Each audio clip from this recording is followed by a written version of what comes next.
You're not sad exactly. You're not in crisis. From the outside, your life probably looks fine, maybe even good.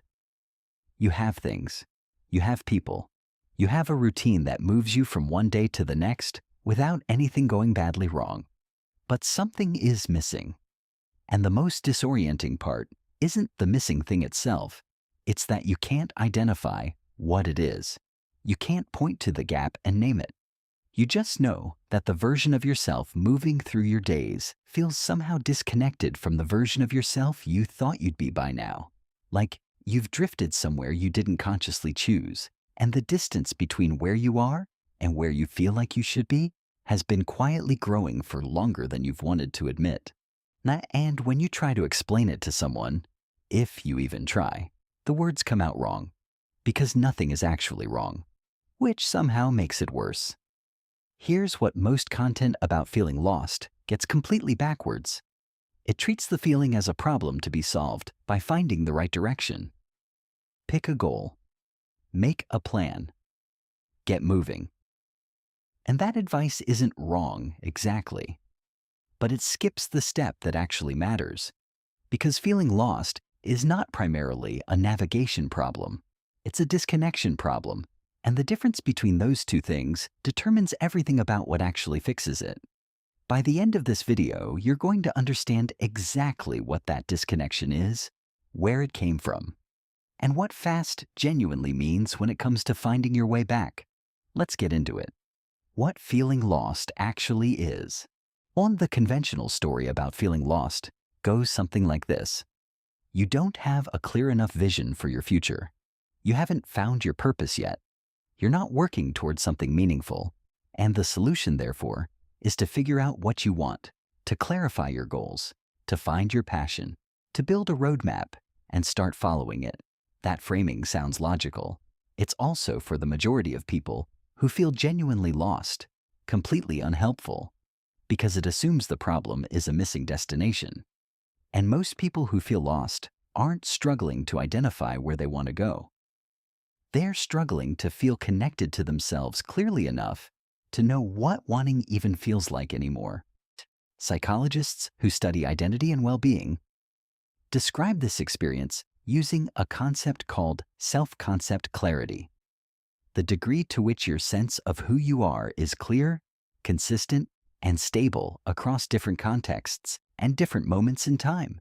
When self-concept clarity is high, you move through your life with a background sense of groundedness. Decisions feel more navigable. Relationships feel more real. Even ordinary days carry a low-level sense of meaning that you don't have to manufacture. When self-concept clarity erodes, and it erodes gradually through specific and understandable processes, that groundedness disappears. And what it leaves behind is the feeling of being lost. Not geographically, internally. The compass isn't broken because the destination is unclear. It's broken because the person holding it has lost reliable contact with themselves. If this is naming something that has been vague and unnameable for a while, hit the like button, because having a precise framework for what's actually happening is not a small thing. It's where every useful next step begins.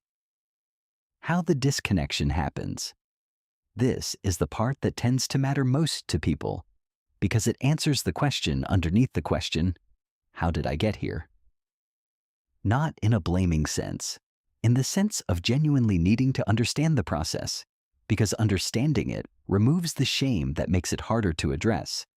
Self-concept clarity doesn't collapse all at once. It erodes through accumulation. And the most common driver of that erosion is a long period of living in response to external demands rather than internal ones. A stretch of time. Months, sometimes years, where the majority of your energy was directed outward, toward meeting expectations, toward managing other people's needs, toward performing competence and stability and okayness in contexts that required it, toward getting through the thing in front of you, and then the next thing, and then the thing after that. During a period like that, the internal voice, the one that knows what you actually value, what genuinely interests you, what kind of life feels true to who you are, doesn't disappear. it just gets quieter. Gradually, imperceptibly, it gets harder to hear beneath the noise of everything that needs doing. And at some point you realize you haven't checked in with it in a long time. That you've been making decisions based on what seemed reasonable, or expected, or safe, rather than based on any clear sense of what you actually want. That's not a failure of character. That's what sustained external pressure does to internal orientation. It's a process.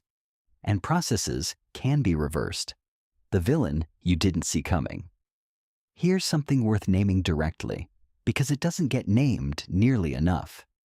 The disconnection that produces feeling lost is very rarely caused by something dramatic. It's rarely the result of a single wrong turn or a defining mistake. The more common and more insidious cause is a culture that consistently rewards external achievement while providing almost no infrastructure for internal development.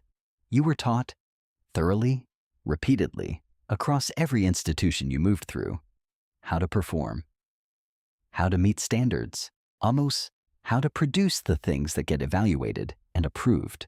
You were not taught how to stay connected to yourself while doing all of that, how to maintain contact with your own values under pressure, how to recognize when the life you're building is diverging from the life that actually fits who you are. So you built things, you achieved things, you got to a place that looked from the outside like success or at least like progress. And then you looked around from inside that place and felt lost in a way you couldn't explain to anyone. Because from the outside, there was nothing to feel lost about. That gap between external accomplishment and internal disconnection is not a personal failing. It is a predictable outcome of a system that optimizes for the visible and neglects the interior. You followed the instructions correctly. Only the instructions were incomplete. Save this video. Because what comes next is the part most people have been waiting for. Not just the explanation of what happened, but what fast actually looks like when it comes to finding your way back. And this framework is one you'll want to return to. What fast actually means. Let's be honest about the word fast in the title because it deserves honesty. Feeling lost, the deep identity level kind we've been describing, is not going to be fully resolved in a single afternoon. Anyone who tells you otherwise is selling you something. The disconnection took time to build. Full reconnection takes time too. But fast is still the right word. Because the shift from lost to oriented doesn't require that everything in your life changes. It requires something much more specific and much more immediate, a single genuine act of self-consultation. Here's what that means in practice. Most people who feel lost spend their days making decisions, small ones, large ones, dozens of them, almost entirely based on external inputs. What makes sense given the situation? What other people expect? What seems responsible or reasonable or safe? They consult the circumstances. They consult other people. They consult the version of themselves that manages everything competently. But they don't consult the deeper internal voice because they've gotten out of the habit of it. And because when they try to hear it, it's hard to locate beneath everything else. The fastest route back to orientation is to begin reestablishing that consultation habit, not as a grand exercise in self-discovery, or as a small repeated daily act. Before the next decision, any decision, including a small one, pause long enough to ask a different question than the one you normally ask. Not what makes sense here, not what's expected, but what do I actually want? And then stay with the silence long enough to hear something. Not a plan, not a fully formed answer, just a flicker of genuine internal response.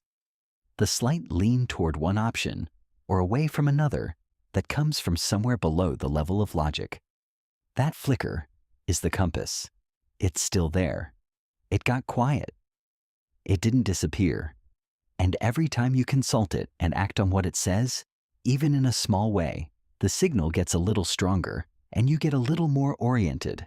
This is what fast means. Not a complete resolution, a direction. And direction when you've been without it. changes everything about how the days feel, even before anything significant has changed in the circumstances themselves, the deeper layer underneath it. Here's the watch-through truth, the thing that reframes this at the level that actually sticks. Feeling lost is not a sign that something went wrong with your life. It is a sign that you outgrew the map you were given and haven't yet drawn a new one. Every person who has ever lived deliberately, who has ever built a life that felt genuinely true to who they are, went through a period that felt exactly like what you're describing right now, not as a detour, as a necessary stage. The disorientation is what happens between the old map and the new one, between the life you were performing and the life you're beginning to choose. The people who move through it fastest are not the ones who immediately find a new direction to run in. They're the ones who get still enough, honest enough, to hear what they actually value, and then make one small decision that honors it, and then another, and then another. That's not a motivational slogan. That's the actual mechanism. Small acts of authentic self-consultation, repeated over time, rebuild self-concept clarity from the ground up. The research is clear on this. The felt sense of orientation returns not all at once, but incrementally. And it returns faster than most people expect once the process genuinely begins. There's a video on this channel that goes directly into the specific psychological process of rebuilding identity after a long period of external-facing living. What it requires, what gets in the way, and what the research shows about how long genuine reorientation actually takes. That's the next step from what we covered today. And if today named something you've been carrying without language for it, following that thread is worth more than you might expect right now. If the feeling of being lost has been sitting with you for a significant amount of time and is affecting your daily functioning, your relationships, or your sense of yourself, please don't hesitate to speak with a mental health professional. What we've described today is real and well understood, and it responds to the right kind of support far more quickly than most people expect. Drop a comment with when you first noticed the feeling. Not the dramatic moment, but the quiet one. The ordinary Tuesday where something felt slightly off and you filed it away as nothing. Those responses do something important for everyone else watching, who is still trying to figure out if what they're experiencing is real enough to take seriously. Don't forget to subscribe, and as always, thanks for watching.